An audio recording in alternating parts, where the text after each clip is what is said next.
বাইরে ভাই বাংলাদেশের মানুষ কত যে ভোগান্তি আছে আপনারা এই ভিডিও না দেখলে বুঝতে পারবেন। পেট্রোল পাম্পে তেল ভরতে আসছে, তেলগুলো সব বেড়ে ফেলে দিল। এই লোকটা কাজটা কি ভালো করছে আপনারা বলেন তো। আসসালামু আলাইকুম। শহরের কি অবস্থা দেখেন আপনারা। বাংলাদেশের তেলের সংকট পড়ে গেল। প্রত্যেকটা বাইক, প্রত্যেকটা প্রাইভেট কার বলেন, মোটরসাইকেল আর লোকাল পাবলিক যারা আছেন তারা ট্যাঙ্ক নিয়ে আসছে ডিজেল নেওয়ার জন্য। বাংলাদেশে এমন একটা পরিস্থিতি হয়ে গেল, বাইরে কারোর সাথে যুদ্ধ লাগতে পারে না। এ তেলের সংকট পড়ে যাচ্ছে, ভোগান্তি হচ্ছে যাত্রীরা।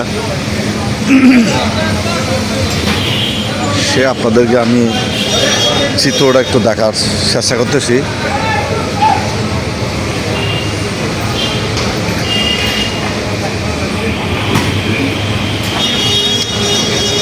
আর সবার কাছে একটা রিকোয়েস্ট, বেশি বেশি ভিডিওটা শেয়ার করবে, অন্যকে দেখার সুযোগ করে দিবেন।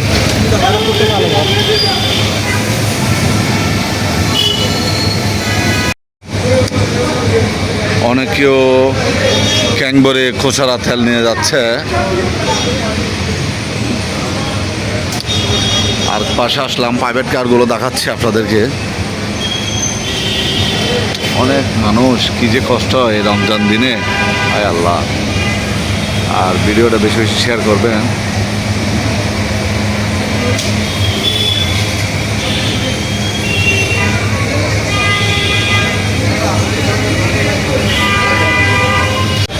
একটু আগে দেখলাম 71 চ্যানেল আসলো, এখান থেকে একটু সাক্ষাৎকার নিল।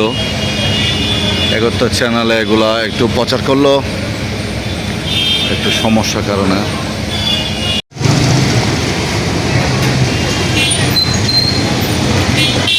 কি পরিমাণে জাম, এই রমজান দিনে মানুষের কি কষ্ট হয়ে যাচ্ছে।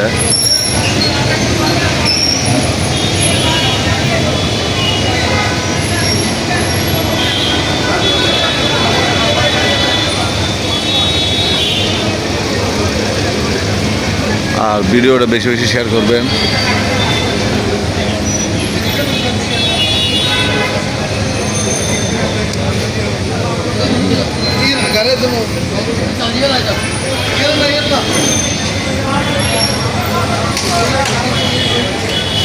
অনেক বড় লম্বা একটা জাম দেখতেছি। মোটরসাইকেল, প্রাইভেট কার খুবই কম।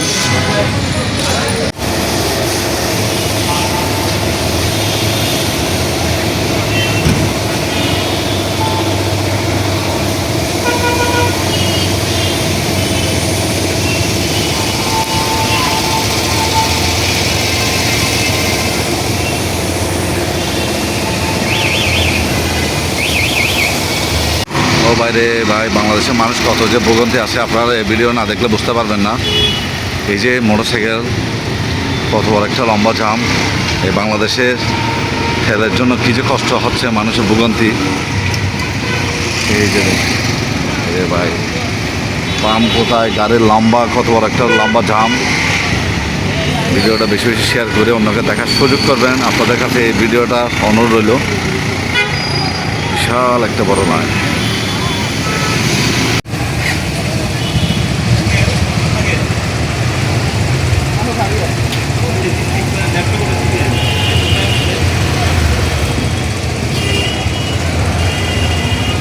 পাশে